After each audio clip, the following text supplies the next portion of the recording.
बिस्मिल्लाहिर्रहमानिर्रहीम। अस्सलामुअलैकुम नाज़रीन। 2 फरवरी 2026 आज दिन है जी मंडे का। ये तीसरी वीडियो हम लोग गोल्ड के ऊपर कर रहे हैं। इतना ज़्यादा वॉलेटाइल है गोल्ड के ऊपर। और दूसरा ये कि हमारी जो वीडियो का टॉपिक है वो बड़ा अहम टॉपिक है जी, गोल्ड के बारे में। आप में से बहुत सारे लोग जो है वो इस वक्त पैनिक सेलिंग में लगे हुए हैं या पैनिक बाय में लगे हुए हैं। ईरान अमेरिका बातचीत शुरू हो गई है। 48 घंटों में सोना क्या 4,70,000 तक जा सकता है। बहुत सारे लोग हमें ट्वीट्स कर रहे हैं, बहुत सारे लोग हमें मैसेजेस कर रहे हैं। तो मैं आपको जी बड़ी डिटेल्ड इन्फॉर्मेशन के साथ गाइड करूंगा। इस वक्त मार्केट का सिनेरियो क्या है जी। अच्छा, मैं लास्ट वीडियो जो हमने अपलोड की है ना, मैं सबसे पहले तो उसके कमेंट सेक्शन में जाऊंगा। वहाँ पे लोग बात करें जी gold up again, hold the gold. नहीं भाई, गोल्ड तो ऊपर जा रहा है, गोल्ड तो ऊपर जा रहा है। और मेरे भाई गोल्ड कहाँ ऊपर गया? $4800 मार्केट ने रिक्लेम नहीं किया। मार्केट ने $4800 लगाया और शार्पली नीचे $100 ऊपर गिर के फिर दोबारा अभी 47, 50, 60 के ऊपर ट्रेड कर रहा है। जब तक आपका गोल्ड मैंने बताया 4960 के ऊपर नहीं जाएगा, 4960 की क्लोजिंग डेली बेस पे नहीं देगा, गोल्ड का ट्रेंड सेल रहेगा। अब मैं आपके साथ बड़ी इंपॉर्टेंट न्यूज़ शेयर करने जा रहा हूँ जो अभी नई अपडेट आई है यूएस और ईरान के बारे में। इसको आपने जहन में लाजमन रखना है, ये आप लाजमन रखिएगा। ईरान के प्रेसिडेंट ने अमेरिका से बात शुरू करने के लिए हुक्म दे दिया है। मसूद पेज़ेश्कियान, उसने ये हुक्म दिया है कि अमेरिका के साथ न्यूक्लियर टॉक शुरू की जाएं। ये खबर ईरानियन न्यूज़ एजेंसी फार्स ने दी है, जो हुकूमत के करीब समझी जाती है। अब इस रिपोर्ट के मुताबिक ईरान और अमेरिका की बातचीत सिर्फ न्यूक्लियर प्रोग्राम के हवाले से होगी। अभी तक इस टॉक्स की कोई भी एग्जैक्ट डेट अनाउंस नहीं हुई।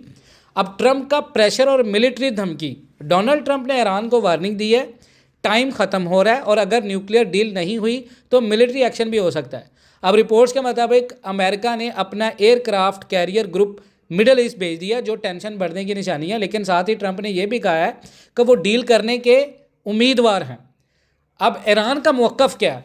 ईरान के फॉरेन मिनिस्टर के स्पोक्समैन इस्माइल बाकी ने कहा है कि ईरान डिप्लोमेटिकली बात करने को तैयार है, लेकिन ईरान किसी भी अल्टीमेटम, धमकी या डेडलाइन को कबूल नहीं करेगा।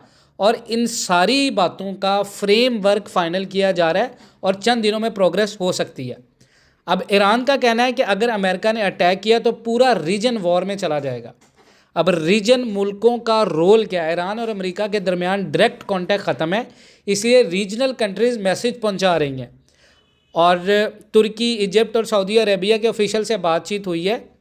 ट्रंप ने कहा है कि नो न्यूक्लियर वेपन्स, हम भी इससे एग्री करते हैं। अगर सैंक्शंस हटा दी जाएं तो डील पॉसिबल है। यानी ईरान कह रहा है कि अगर अमेरिका सैंक्शंस हटा दे तो न्यूक्लियर डील हो सकती है।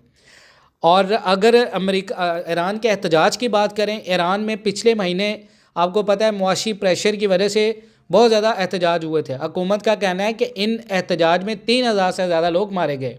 सुप्रीम लीडर अली खमीनी ने कहा है कि अगर अमेरिका ने हमला किया तो रीजनल वॉर शुरू हो सकती है। हुकूमत का ये भी कहना है कि एहतजाज को अमेरिका और इसराइल ने भड़काया। अब ईरान ने 4 गैर मुल्की गिरफ्तार किए हैं और 4 गैर मुल्की अफराद को अरेस्ट किया है, जिन पर इल्ज़ाम है कि वो रियॉट्स में शामिल थे और उनके पास से होममेड स्टन ग्रेनेड्स भी बरामद हुए हैं। अब ओवरऑल सिचुएशन क्या है? अमेरिका प्रेशर डाल रहा है, ईरान टॉक्स के लिए तैयार है, रीजनल कंट्रीज़ डिप्लोमेसी पुश कर रहे हैं। अगर टॉक्स सक्सेसफुल हो जाती हैं, सैंक्शन लिफ्ट हो सकते हैं और गोल्ड प्रेशर में आ सकता है। अब सेल कहाँ बनती है और इस वक्त जो गोल्ड है वो क्या कर रहा है, ये आपके साथ मैं शेयर करूँगा। अब गोल्ड और सिल्वर का बड़ा क्रैश है। मंडे को गोल्ड और सिल्वर ने थोड़ी रिकवरी दिखाई है, लेकिन याद रखेंगे फ्राइडे को मार्केट में ज़बरदस्त क्रैश आया था। तो गोल्ड फ्यूचर्स मंडे को 1% से ज़्यादा ऊपर गए हैं और लगभग करीबन गोल्ड 4800 यानी 4800 तक पहुंच गया है। लेकिन इस वक्त क्योंकि फ्राइडे को गोल्ड लगभग 10% गिरा था, जो कि बहुत बड़ा फॉल था। अब सिल्वर जो फ्यूचर्स हैं वो मंडे को 5% से ज़्यादा रिकवर हुए हैं, 82 और 84 तक के एरिया तक गया। फ्राइडे को सिल्वर 26 से 28% गिर गया, जो कि 1980 के बाद सबसे बड़ा क्रैश था। यानी मार्केट में बहुत ज़्यादा वॉलीटिलिटी चल रही है और यहाँ तक कि बिटकॉइन की सारी जितनी इन्वेस्टमेंट है वो मार्केट के अंदर है। अब CME ग्रुप ने वीकेंड पर गोल्ड और सिल्वर फ्यूचर्स के मार्जिन बढ़ा दिए हैं। गोल्ड मार्जिन 6 से 8% आ गया, सिल्वर मार्जिन 11 से 15%। इसका मतलब है ट्रेडर्स को ज़्यादा पैसा रखना होगा पोजीशंस होल्ड करने के लिए। जब मार्जिन बढ़ता है स्पेकुलेटर्स पोजीशन क्लोज करते हैं, फोर्स लिक्विडेशन होती है, प्राइस पर और प्रेशर आता है। इस वजह से मंडे को भी सेलिंग प्रेशर देखा गया। अब फेड चेयर नॉमिनेशन का असर, सबसे बड़ा ट्रिगर था प्रेसिडेंट ट्रंप ने जो फैसला किया, डोनाल्ड ट्रंप ने नॉमिनेट किया केविन मार्श को नेक्स्ट फेड चेयर के लिए, जो रिप्लेस करेंगे पावल को मई 2026 में। वार्श को मार्केट हॉकी समझती है, यानी टाइट मॉनेटरी पॉलिसी सपोर्टर। इस नॉमिनेशन के बाद यूएस डॉलर स्ट्रांग हो गया, डॉलर इंडेक्स 0.8% ऊपर गया, गोल्ड पर प्रेशर आया। उसके बाद जियोपॉलिटिक्स का फैक्टर देखें, वो मैंने आपको बता दिया, यूएस ईरान का लॉन्ग टर्म बुलिश केस ख़त्म नहीं हुआ। वर्ल्ड गोल्ड काउंसिल के स्ट्रेटेजिक जो कैविटोनी के अकॉर्डिंग 2025 में गोल्ड ने 53 न्यू ऑल टाइम हाइज बनाए। ग्लोबल डिमांड 5000 टन से ज़्यादा रही। ईटीएफ इनफ्लो स्ट्रॉन्ग थे। सेंट्रल बैंक्स ने 863 टन गोल्ड खरीदा। ये स्पेकुलेटिव बबल नहीं था बल्कि स्ट्रक्चरल शिफ्ट था। मतलब गोल्ड अब सिर्फ ट्रेड नहीं है, पोर्टफोलियो है जो रिजर्व एसेट बन चुका है। अब आगे क्या है? मार्केट का फोकस पॉइंट है वार्श का पॉलिसी स्टैंड। वो क्या बात करता है? आईएसएम मैन्युफैक्चरिंग का PMI data, dollar strength, US Iran talk, central bank की खरीदारी।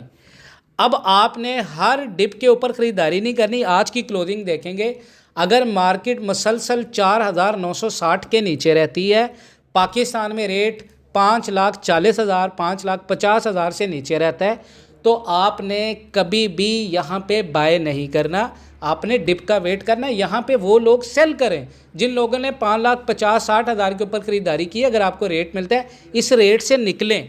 जब तक स्ट्रक्चर शिफ्ट नहीं होता, बबल ख़त्म नहीं होता, क्रैश ख़त्म नहीं होता, पैनिक आपने ख़रीदारी नहीं करनी। 4,70,000 से ख़रीदारी शुरू करें, 4,80,000 से शुरू करें, 5 लाख से शुरू करें, लेकिन 5,20,000 30,000 से ऑनवर्ड कोई भी बंदा ख़रीदारी ना करे। बाकी अपना बहुत सारा ख्याल रखें। इंशाअल्लाह ताला मिलते हैं नेक्स्ट वीडियोज़ में। तब तक के लिए अल्लाह हाफ़िज़।